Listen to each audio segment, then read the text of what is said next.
everyone. Avery and I are going on a little adventure.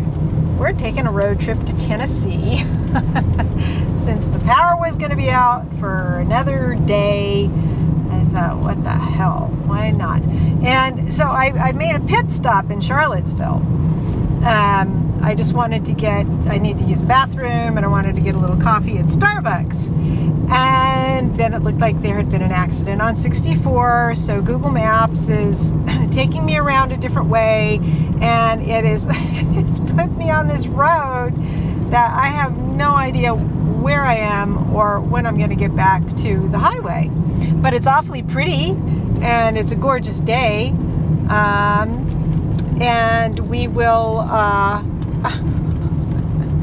keep you abreast of our progress. But right there, that works.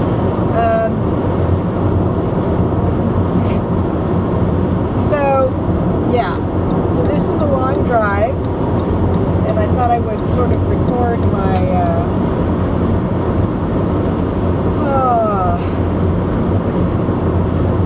experience. I'm not sure why I'm doing this, other than I felt some strange impulse to do it. I mean, I left, there wasn't a whole lot to do inside of the house because I didn't have any power, and I wasn't going to be back until tomorrow sometime. So that's a motivation for getting out of town. My friend that I'm going to visit, we've been talking about visiting for a while now, certainly since I moved out, if not before then. So I apologize for my knocking you around here. So it's kind of like, well, why not? But my default response to this level of spontaneity is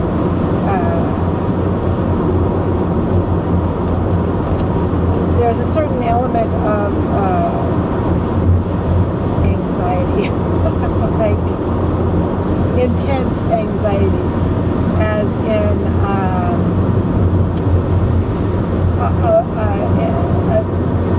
how do I put this? It's a disruption of my psyche, which isn't necessarily a bad thing. Some people use hallucinogens to disrupt their psyche and break them out of, a patterned and perhaps not necessarily productive or constructive or transformative mindset. I don't have the desire to use hallucinogens. And my meditation practices have been a little bit not real,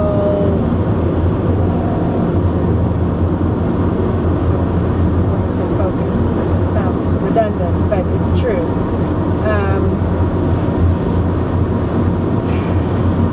So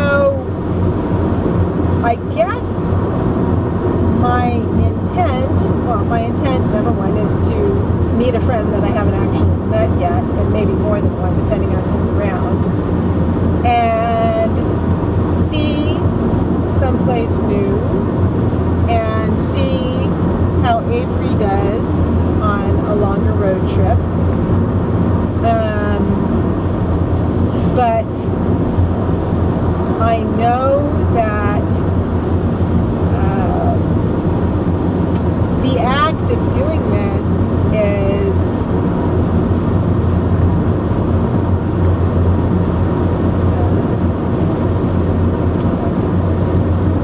it feels to me like it's a more intentioned effort to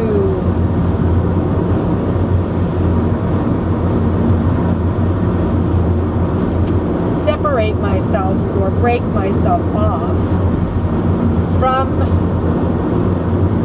my attachment to my old life. And that doesn't mean my attachment to those who are important to me, but my attachment to a patterned and rooted way of being. I'm always going to seek rootedness. I know this. It's part of who I am. But sometimes that rootedness can certainly cause complacency or something like that. And it's clearly still a very emotionally triggering headspace for me to be seeking to separate myself from that old way of being. And I'm trying to understand the ways in which it is constructive to separate myself from that way of being, and the ways that still serve me to be connected to that way of being, and find that middle ground where I can feel centered regardless of what I'm choosing to do in my life, especially when it's something new and different. And there's a part of me that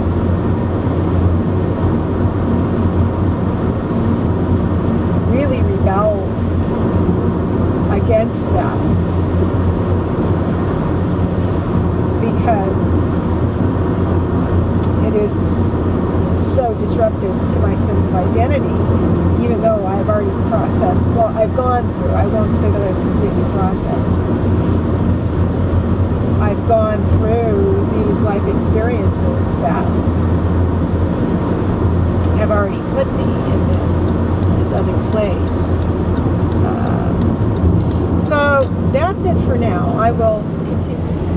So we're finally in Tennessee, and we're about an hour away from our destination. The drive has been pretty good. Stopped a couple times for Avery. She's still not thrilled, but she's doing all right. And on we go. And now it is about 6, not quite 7. And the sun, the eastern sky is just lighting up a little bit. And we're on our way home. We had a nice visit. I didn't do too much recording, video recording. I did a little bit when we were getting ready to make kusha pie. Had a really nice visit with my friend and his son, and I saw a little bit of the area here in Tennessee. Mostly we just hung out and visited and cooked and ate and watched some goofy things on TV. And they were both on vacation this week because his son has an whatever they call it, alternative schedule. So Avery liked them. She liked hanging out. We did a lot of walks. I think I walked about 6 miles yesterday. I put pictures up on Instagram of the Greenway. Maryville's a very nice little community, I guess. I asked my friend Joel what the population is, and he said 25,000.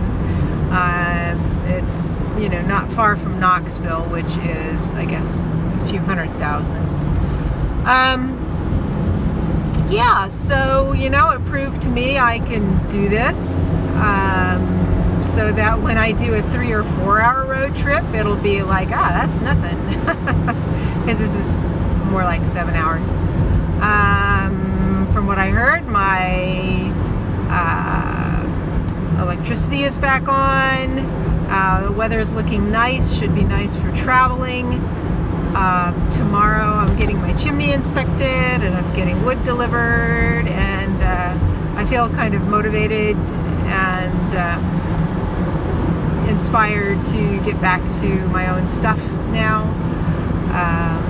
Yeah, so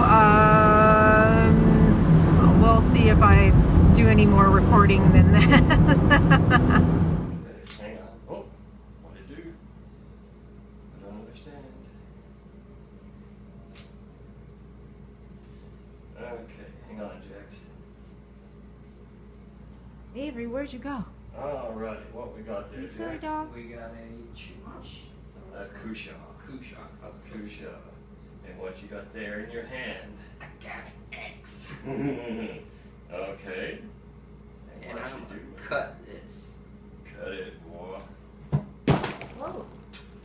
There are worse things to do. Well, yes, this is true. Can you roast those? Like you roast I would assume so. pumpkin seeds? Well, they are kind of a pumpkin. I would assume you could.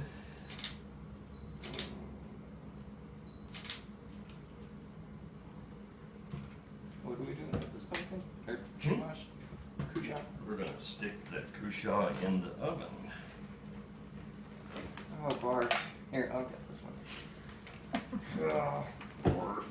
Oh. We are now back in Virginia. It's about 9 o'clock exactly, and it's a beautiful day. I still have 4.5 hours of driving. Virginia is a big state, apparently. But we're moving along, and it's a gorgeous day. It's a pretty day to be out driving.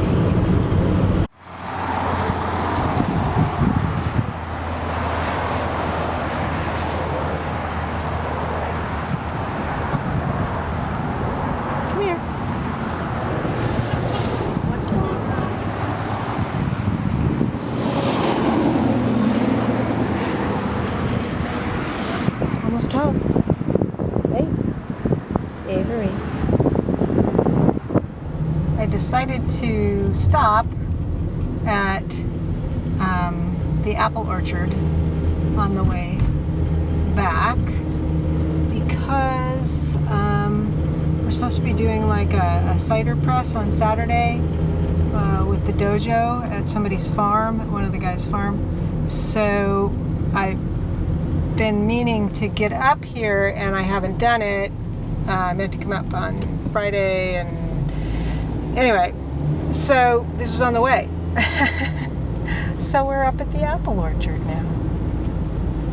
Avery's saying, when can we just get home and when can I stay out of the car? Cider making and a few varieties just by themselves for myself for eating.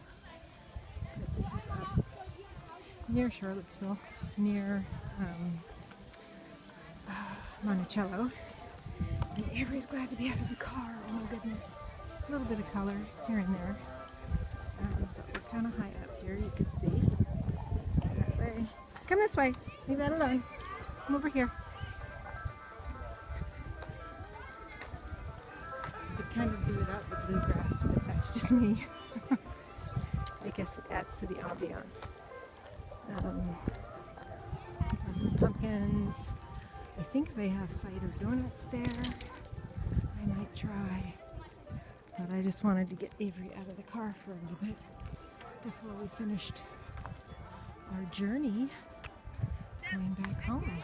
While I'm driving, and I'm not going to look at you. So I was buying my apples, and there was a young Caucasian woman with dark hair, and there was an older, no, that was a cashier, and there was an older gentleman that was buying a few ears of Indian corn, and he asked the young woman, "What's your name?" And she had it on her name tag, and maybe he didn't know how to pronounce it or what, and she said, "Shakti." And he said, "Shakti, where's that from?" And she said, "Well, it's Indian." He said, "Are you Indian?" And she said, No, she said, my parents were hippies. And she said to him, you know what I mean? And he didn't really acknowledge one way or the other. He just kind of smiled. And when I got up to her, I said, I'm from California. I know what you mean. So that was cute. That's my cute story. So this is our last leg. I stopped for apples, and I bought some cider too. They were all out of cider donuts, but that's okay. And so we'll get home by 3, probably maybe a little bit before 3, and it'll be nice to be home and settle in and have power and figure out something to eat and sleep in my bed tonight. But it's been a good trip overall. And hopefully I'll be able to get through all these things, all these clips that I've made, because some of them are on my phone too, and post a little video of this, and then I have a little video of my trip actually up to DC too, so I'll be doing a couple of